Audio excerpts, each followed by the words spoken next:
Tinitiyak ni Senate President Francis Chis Escudero na hindi magdaraos ng impeachment trial o paglilitis laban kay Vice President Sara Duterte habang nakabreak ang sesyon ng Kongreso. Sa kapiyan sa Senado, sinabi ni Escudero na kinakailangan ang sesyon sa plenaryo ng Senado para masimulan ang impeachment court.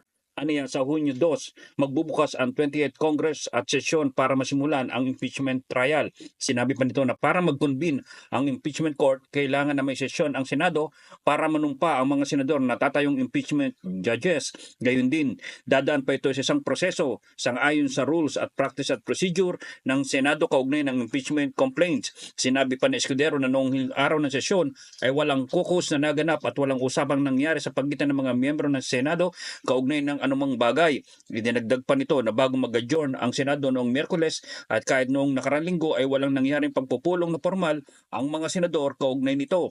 Sa usapin naman na minamadali ng ilang kongresista ang Senado para aksyonan ang impeachment complaint sa lalong madaling panahon, sinabi ni Escudero na dapat isipin ng Kamara na mahigit 2 buwan na inupuan, pinag-aralan, binasa at tiningnan ang impeachment complaint.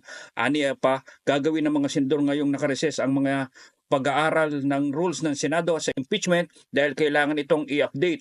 Sinabi pa ng leader ng Senado na sasamantalahin din ito ang recess ng Senado para pag-aralan ang gagawing impeachment trial.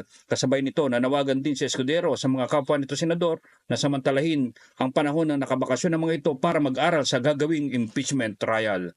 Ako si Noel Abel, nagulat para sa Media House Express, ang kaunawan ng Internet TV Radio sa Pilipinas.